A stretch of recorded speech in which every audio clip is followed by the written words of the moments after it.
Hi there, I'm Melisa Nielsen. Welcome to this week's video. This week I'm going to talk about autism and sort of busting through their stubbornness. This is definitely a question I get a lot. And goodness, do I have probably one of the most stubborn children on the planet. He's much better now. He's 24 and it's much easier than he was when he was younger. But I will say the ages from about 6 to 12 were the hardest. So my autism experience, again, I'm a mom of 5. My oldest has autism spectrum disorder. Um, at one point, he would have been diagnosed with Asperger's, but because that's not a diagnosis anymore, I think ASD is probably where it's at. But I will say that in all of the work that we did through his childhood and teenage years, adolescence, and into early adulthood, through that, I don't think he'd be diagnosable today. I think he's learned a lot of ways to adapt and self-regulate. I think self-regulation is huge, and it's something that is very hard to teach, but I think that when you can really focus as a parent on this child and what their needs are, then you'll know how your child needs you to teach them. I will say that if you haven't watched my video that I did with him called Life Kicks More Asses Than It Kisses, go have a watch for that one or listen to that one. And we will have more videos with him later. He is, again, he's 24 years old. He works for Amazon. He's a contributing member of society in every way. And I know that's from the things that we did to help combat that stubbornness. What happens is they get so stubborn that then we just feel like we're constantly pulling them to do things. And so I think the first place you have to look is within yourself.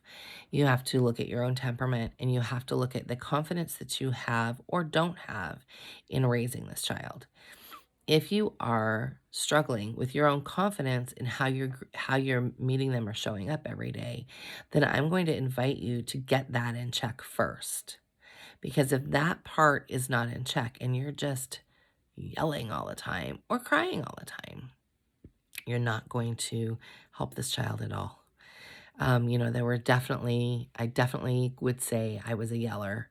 Not so much anymore, but definitely when they were younger, I was definitely a yeller. And I learned a lot from that. Like he would cover his ears or he would hide and so that was not the way to get through to him.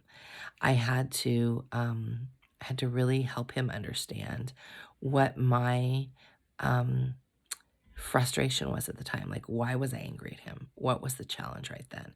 And I think that helping them to see that is it's such a huge piece. Such a huge piece. They all have something inside them that doesn't feel quite right.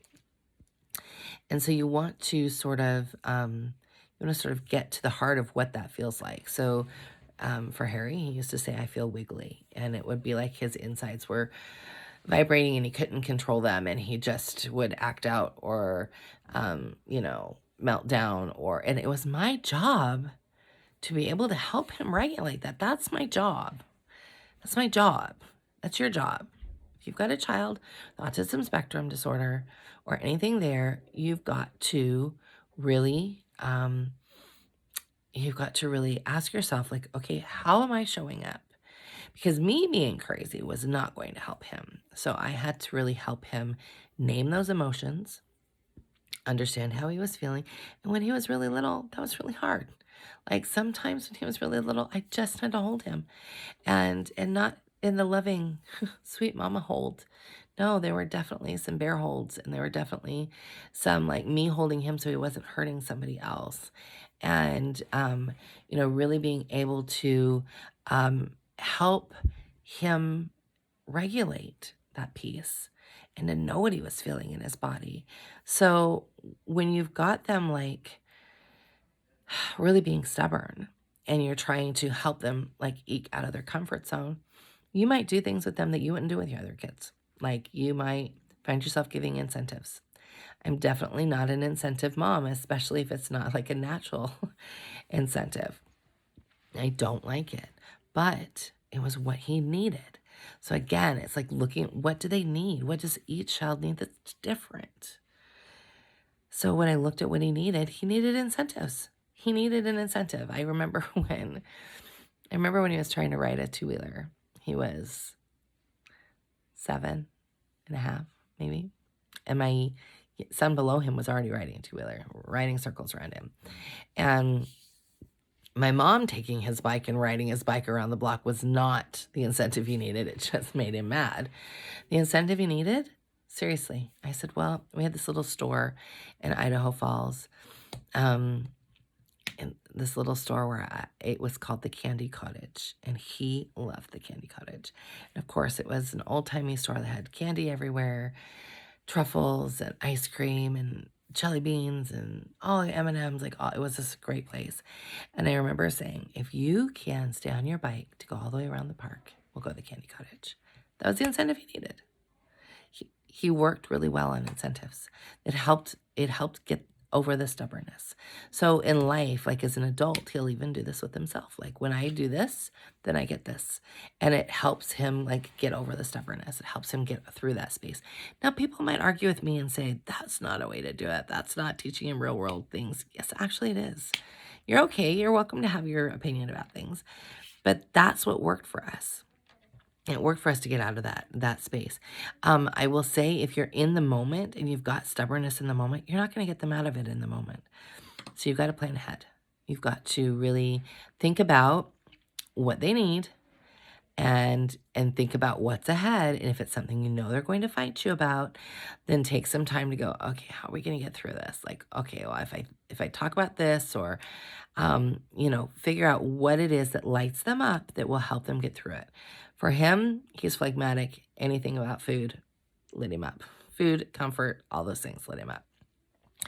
But that's not everybody. I will say I do think it's interesting the number of kids that have ASD or full-blown autism that are phlegmatic. I think it's super strange, but very interesting. It's definitely not all, because then we have on the other end of the spectrum, kids that have spectrum things going on, that have more ADHD or ADD tendencies. They tend to be choleric, sanguine, and in that like polarization. But, definitely when it comes to the stubbornness, slow down and ask yourself, what does this child need? And then when you do that, you've got to plan. You've got to plan. If I hadn't had a plan with him, we wouldn't have gotten anywhere. So have a plan. Have a plan and think about how you're showing up. So, be flexible with your plan. Hold the line. They need you to hold the line. You cannot be wishy-washy. You have got to be it, because they're such black and white thinkers. It's either right or wrong. So you've got to be accurate in what you're saying to them, and you've got to be always holding the line. Always. If you mess up even one time, it will be a problem. So it's funny because even at 24 years old, he'll say, I know you never lied to me except for that one time. The one time I lied to him was because he and his sister have birthdays 2 days apart. And I planned a surprise birthday party. And I had to lie to him about the birthday party. He's 24. That was when he was probably 11 years old, and he still remembers it. And he knows that was the one time that I lied to him. So when you really think about how you're going to show up for these kids, know that you've got to be on it all the time. All the time. And it's exhausting. So get breaks. If you have respite care in your state, look into it. I didn't even know it existed back then. Did not even know it existed, or I would have done it. But if you've got respite care, get the help you need. If you've got questions, please feel free to ask me in the comments. I also have a really good friend that works with kids that have special needs. I'm happy to give you her name and recommendation if you need it. She works with parents to help them find the resources that they need. So drop me a note in the comments if you've got, or send me a DM or a PM if you've got some needs that you might need some help with, and I'm happy to pass you on to her. So again, I hope you have a wonderful week. I wanted to say, really embrace the space. There are so many beautiful things about your child that you might not have even discovered yet. And it does get better as they get older. It totally gets better as they get older.